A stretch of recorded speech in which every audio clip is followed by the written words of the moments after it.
Olá, vamos avançar na nossa análise do Evangelho de Mateus. Nós estamos estudando o Sermão do Monte e nessa aula eu quero ir com vocês para o texto de Mateus, capítulo 5, versículos 17 e 20. E esse texto aqui do Sermão do Monte é um texto muito importante, é um texto muito debatido e é um texto que possui muitas ramificações teológicas, muitos debates, especialmente quanto à relação do Antigo Testamento com o Novo, geralmente dependem ou pelo menos desaguam nesse texto. Esse texto é fundamental para a gente entender alguns temas do Evangelho de Mateus e até do restante do Novo Testamento. Como, por exemplo, como deve ser a relação entre o Antigo Testamento e o Novo, qual é o lugar da lei de Moisés na nova dispensação, no novo tempo trazido pelo Senhor Jesus Cristo e outros assuntos, ok? E também é muito importante a gente entender a posição desse texto dentro do Sermão do Monte. Ele é posicionado, e para isso vamos partir aqui para o nosso esboço geral, certo? Esse texto de Mateus 5, do texto do versículo 17 até o versículo 20, ele é posicionado logo depois das bem-aventuranças e logo antes de uma série de interpretações que o Senhor Jesus Cristo vai fazer dos escritos antigos, do Antigo Testamento e de como esse texto era interpretado. Então, o texto que nós vamos ler, muitos sugerem que é inclusive o centro do Sermão do Monte, ok? É o coração do Sermão do Monte. O Sermão do Monte, ele tem vários assuntos, mas o coração do Sermão do Monte é esse texto de Mateus capítulo 5, verso 17 a 20.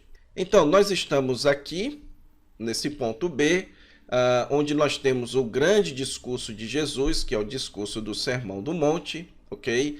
E nós já vimos alguns tópicos dentro desse subtema aqui, que é o sermão propriamente dito de Jesus. Nós já vimos aqui as bênçãos do reino, que são as bem-aventuranças, que vai do versículo 3 até o versículo 10, que são as bênçãos do reino, o Senhor Jesus Cristo explicando, então, a relação do estado presente de bênção do reino para o estado futuro, onde no presente nós já somos bem-aventurados, mas também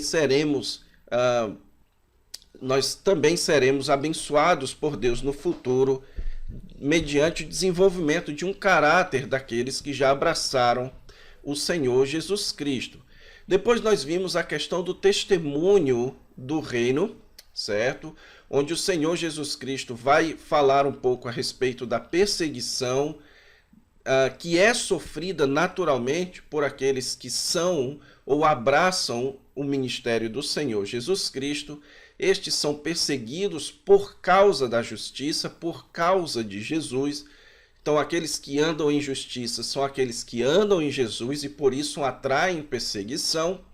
E o Senhor Jesus Cristo, então, explica que a atitude esperada por aqueles que são do reino de Deus e que já abraçaram a mensagem do reino e por isso estão passando por situações hostis, é, em primeiro lugar, a atitude de um sal, a atitude de conservar a mensagem do reino, conservar o caráter do cidadão do reino, e em segundo lugar, a atitude de luz, que é a atitude de iluminar, de exibir a mensagem do reino, exibir esse caráter e assim mostrar para as pessoas, então, essa justiça, essa associação com Jesus, essas obras que apontam, então, para Jesus, ok?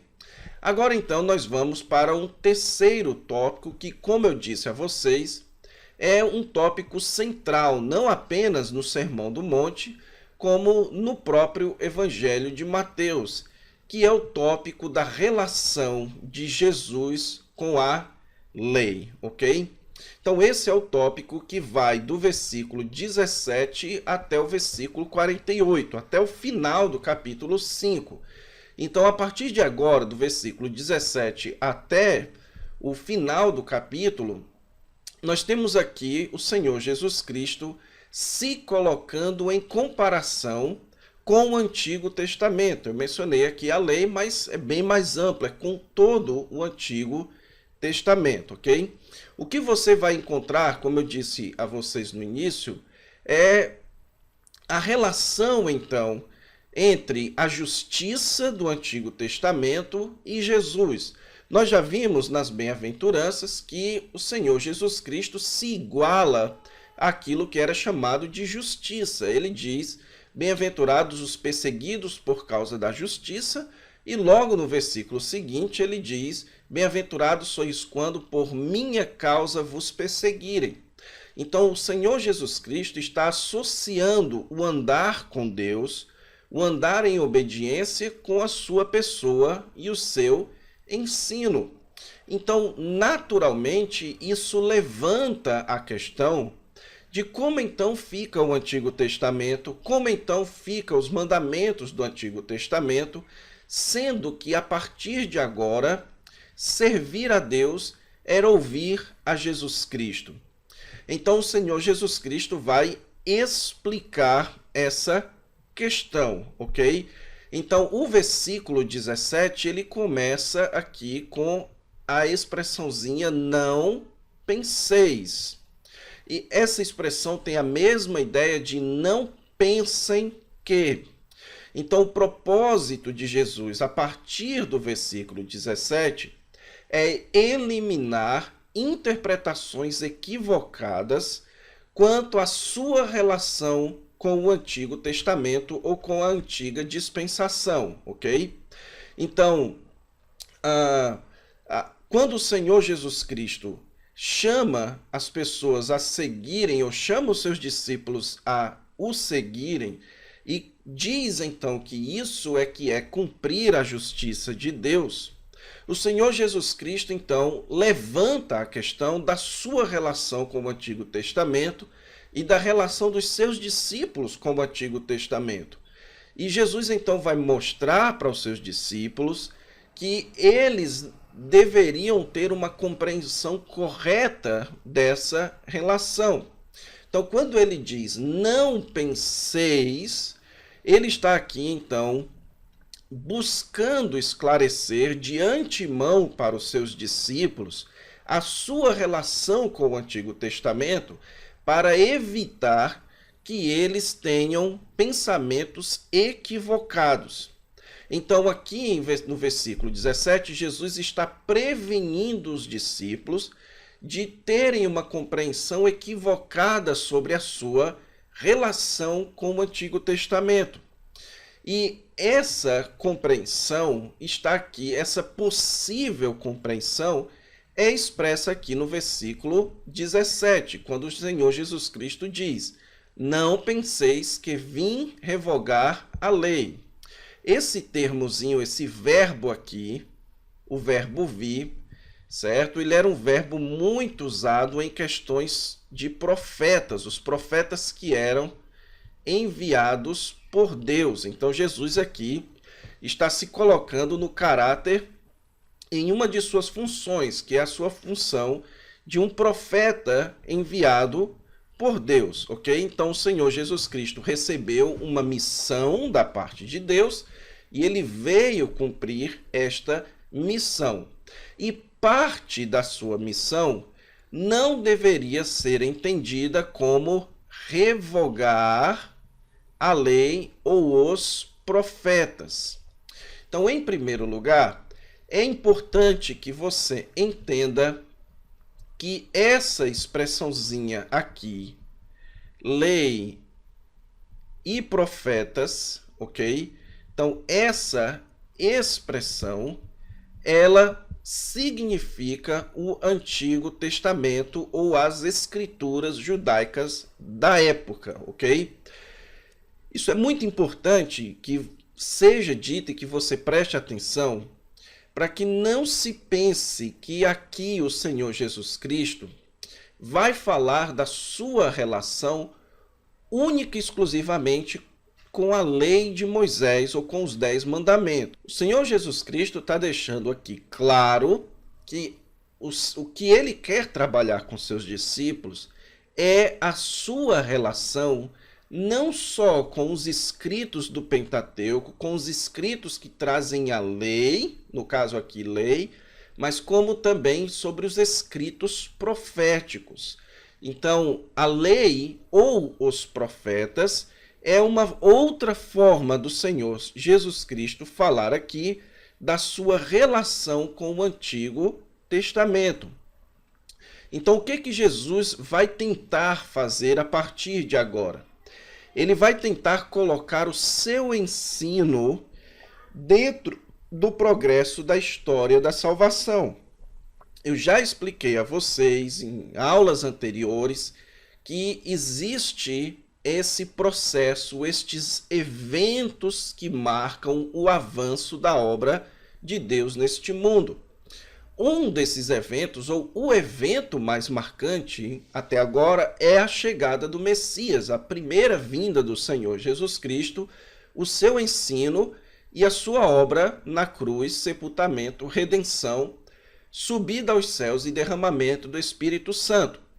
Então, onde o ensino do Senhor Jesus Cristo se encaixa nesse processo, nesse plano da redenção?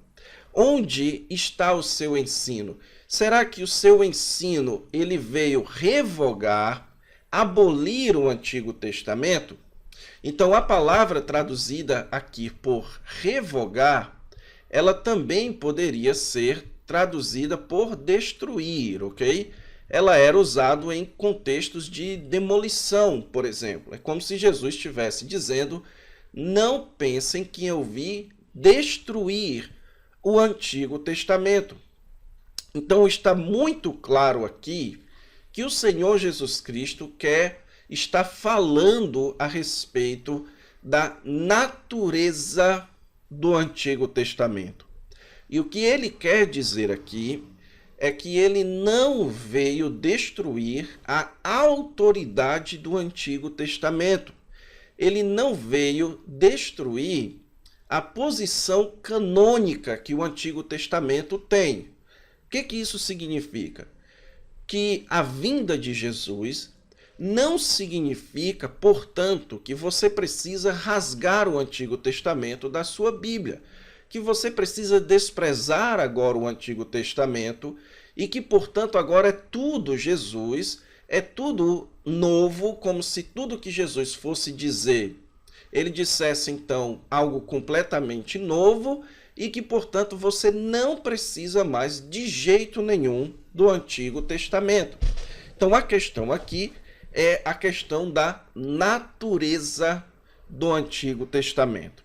Jesus, então, está dizendo, não pensem, ou vocês ouviram eu dizendo que me seguir é cumprir a justiça de Deus. Que agora, se vocês querem andar com Deus, se relacionar com Deus, vocês precisam ouvir os meus ensinos. Isso, não pensem que isso significa que você deve, então, desprezar o Antigo Testamento, que você deve agora olhar para o Antigo Testamento e dizer que ele não serve mais para nada. E dizer que ele, então, pode ser deixado totalmente de lado, porque agora tudo isso foi destruído e vai se construir agora tudo a partir de Jesus. O Senhor Jesus Cristo, então, diz o seguinte, nunca pensem isso. O fato de Jesus ser agora a base da justiça de Deus, a base do que é andar diante de Deus, não significa que ele veio, então, abolir o Antigo Testamento. Ele, então, explica o que ele veio fazer. Ele diz, não vim para revogar, vim para cumprir. Então, o Senhor Jesus Cristo está explicando que a sua relação com o Antigo Testamento é uma relação de cumprimento, ok? Não é uma relação de abolir o Antigo Testamento. É uma relação de cumprir o Antigo Testamento. Agora, isso não é algo tão simples de se interpretar, irmãos. Por quê? Porque nós precisamos entender o que o Senhor Jesus Cristo quis dizer quando falou: vim para cumprir o Antigo Testamento. Então, o cerne aqui do versículo 17 é como nós vamos entender este termo, cumprir. O que significa Jesus cumprir o Antigo Testamento? Eu vou aqui alistar, irmãos, algumas interpretações, algumas formas que tradicionalmente as pessoas têm visto esse texto, e depois vou apresentar a vocês aquilo que eu entendo ser a melhor maneira de você entender este verbo cumprir e as bases pelas quais eu entendo dessa forma. Algumas pessoas entendem que o que Jesus está dizendo aqui é o seguinte, que ele não veio para cumprir ou para abolir o Antigo Testamento, mas para confirmar, estabelecer e obedecer. É como se Jesus estivesse dizendo o seguinte: olha, eu não vim abolir o Antigo Testamento. Eu vim foi mostrar para vocês como eu obedeço o Antigo Testamento, como eu cumpro ele na minha vida, como eu confirmo o Antigo Testamento na minha própria vida e nos meus atos, ok? De cara, irmãos, o problema com essa posição é que ela está dando ao verbo cumprimento aqui, ao verbo cumprir, um sentido que você não encontra dentro do contexto de Mateus, ok? Uma outra posição, essa é uma posição muito mais ligada à teologia reformada, é a posição que afirma que Jesus está falando aqui da lei moral. Ou seja, Jesus está se referindo aqui que ele veio cumprir o coração da lei, que é a lei moral. Ele veio obedecer à lei moral.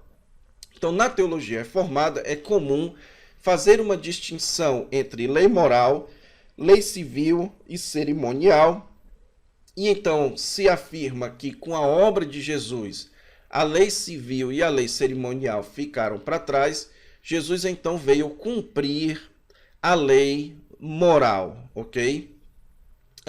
Um problema com essa posição é o próprio versículo 18, que ele vai mencionar aqui no versículo 18 apenas a lei, certo?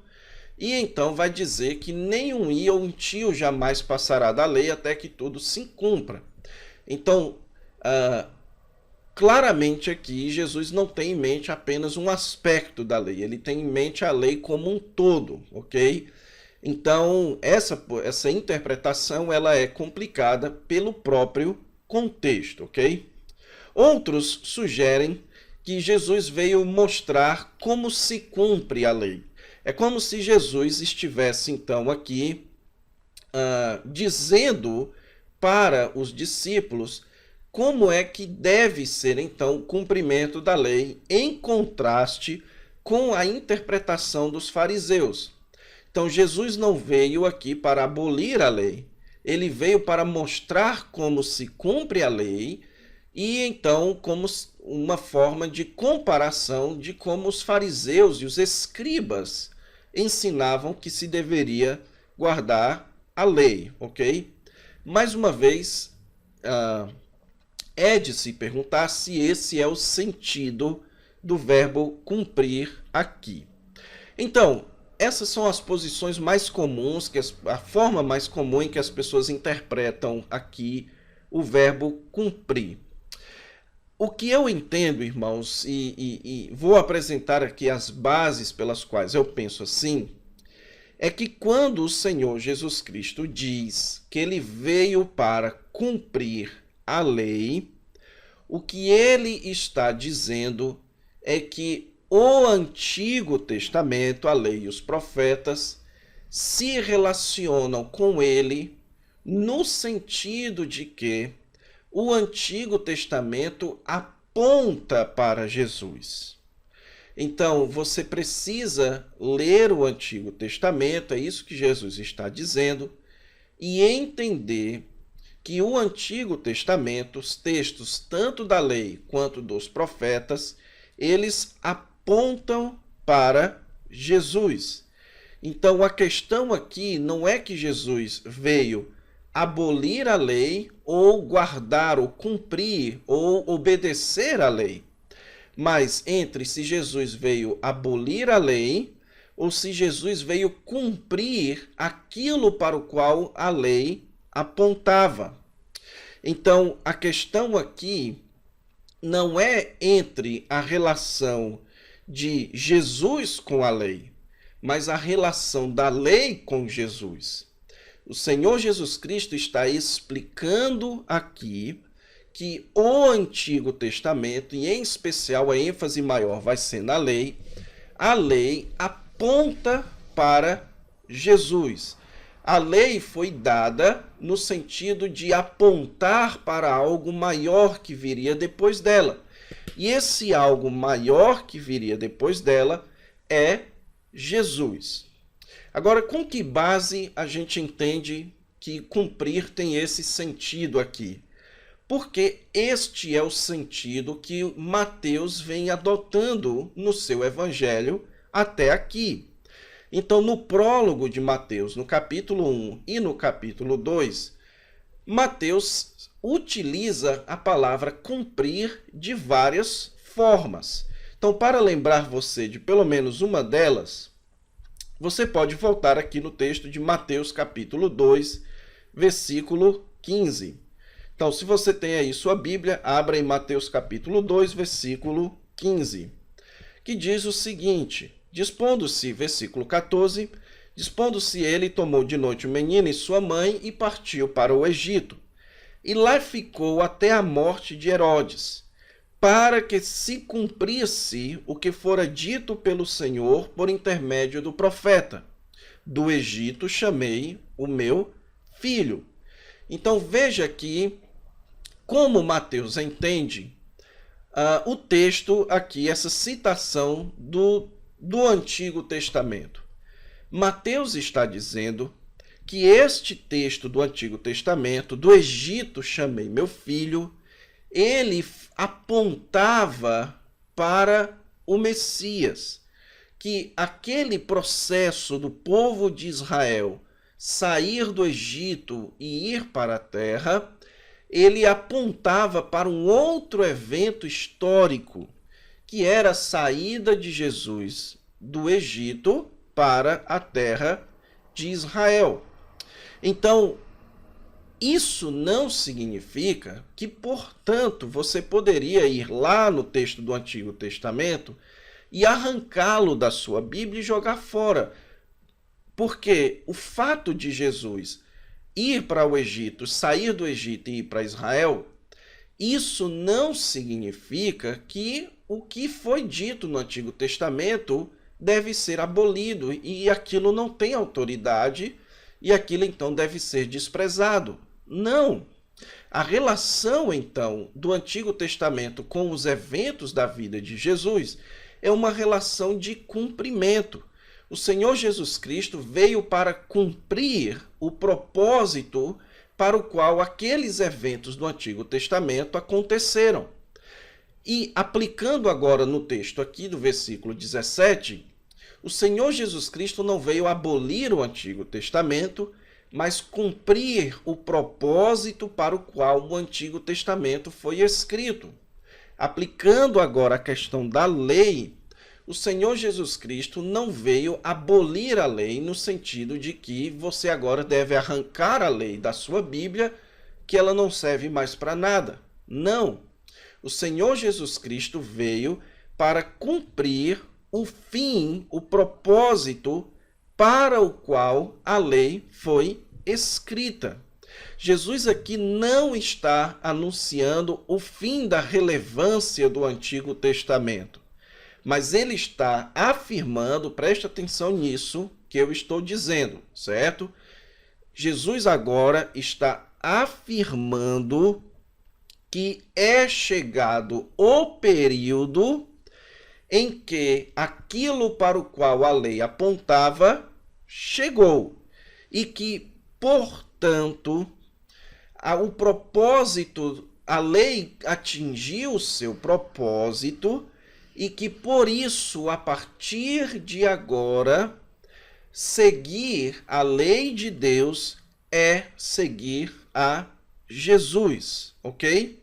Então, a lei de Deus continua válida, a lei de Deus continua com autoridade no Antigo Testamento, a lei de Moisés continua sendo um texto canônico, ok? Agora, a partir de agora, você precisa olhar para o Antigo Testamento, olhar para a lei de Moisés, à luz de Cristo, à luz da chegada do Redentor. E, portanto, a partir de agora, o Senhor Jesus Cristo não apenas vai dizer como você deve interpretar a lei, ele vai dizer o que continua válido da lei de Moisés, o que ficou para trás. O Senhor Jesus Cristo vai dizer, então, vai ditar, então, como deve ser a vida de um justo. A partir de agora, a sua relação com a lei de Moisés precisa ser mediada por Jesus. E então, à luz de Jesus, você precisa saber aquilo que continua ou não continua válido. Aquilo que continua válido para os cristãos no Novo Testamento e aquilo que ficou para trás. Então, isso, irmãos, tem uma relevância muito importante para a nossa teologia do Novo Testamento, ok? Em primeiro lugar, porque aqui Jesus está mostrando, certo, que ele agora é o meio pelo qual você se relaciona com o Antigo Testamento. Os cristãos do Novo Testamento, os discípulos do Novo Testamento, não estão mais, então, debaixo da lei de Moisés como aqueles que estavam no Antigo Testamento. Os cristãos do Novo Testamento agora estão debaixo de Jesus Cristo. E, portanto, Jesus é o meio para você entender a lei de Moisés e para você saber o que você deve cumprir e o que não cumprir da lei de Moisés. Lembrando que eu estou usando a palavra cumprir aqui no sentido de obediência, ok? Então, Jesus está dizendo que ele é o intérprete autorizado por Deus do Antigo Testamento. E é exatamente por isso, irmãos, que você vai para o Novo Testamento e você vai ver alguns mandamentos do Antigo Testamento que foram abolidos, que ficaram para trás, que eles já não são mais normativos para o cristão no Novo Testamento. Porque agora nós lemos o Antigo Testamento à luz do Senhor Jesus Cristo, ok? Outra implicação dessa interpretação é que isso nos ajuda a entender também o ensino do apóstolo Paulo. Muita gente coloca as palavras de Jesus contra as palavras de Paulo, porque Jesus está dizendo que veio cumprir o Antigo Testamento. E Paulo, então, vai dizer que a lei de Moisés ficou para trás, já não nos resta mais mandamentos escritos em pedra, mas aquilo que está no espírito, no coração. Então, agora a gente consegue entender que tanto o que Jesus está dizendo quanto o que Paulo está dizendo é a mesma coisa. Que o lugar de Jesus em relação ao Antigo Testamento é de cumprimento, que o foco agora é Jesus, que, portanto, a nossa relação com o Antigo Testamento deve ser mediado por Jesus, que vindo então o herdeiro, vindo então o descendente, vindo então o Senhor Jesus Cristo, então a sua relação com a lei de Moisés e a sua relação com as alianças que Deus fez com o povo de Israel no Antigo Testamento, a sua relação com tudo aquilo que foi escrito no Antigo Testamento é em Cristo, é em Jesus. E que, portanto, se você quer ter uma vida justa diante de Deus, você tem que fazer em Jesus. Isso é o que Paulo vai ensinar em Romanos e em Gálatas, e é exatamente isso que Jesus está ensinando aqui em Mateus 5:17, ok? Então, nós vamos parar a nossa aula por aqui, mas o que eu espero que você se lembre é isso, que o sentido de cumprir aqui é o mesmo sentido que Mateus estava utilizando no seu evangelho até agora. Jesus veio cumprir o propósito profético para o qual o Antigo Testamento foi escrito, de tal forma que a partir de agora a sua relação com o Antigo Testamento deve ser mediada por Jesus. Jesus, então, vai interpretar o Antigo Testamento para você. Ele vai dizer aquilo que permanece válido para os nossos dias, aquilo que não permanece válido. Ele vai dizer aquilo que foi cumprido, que não foi cumprido, e etc, ok? Então é isso, irmãos. Na próxima aula a gente continua falando um pouco mais sobre isso e avançamos então para os versículos seguintes. Então fique com Deus e até lá.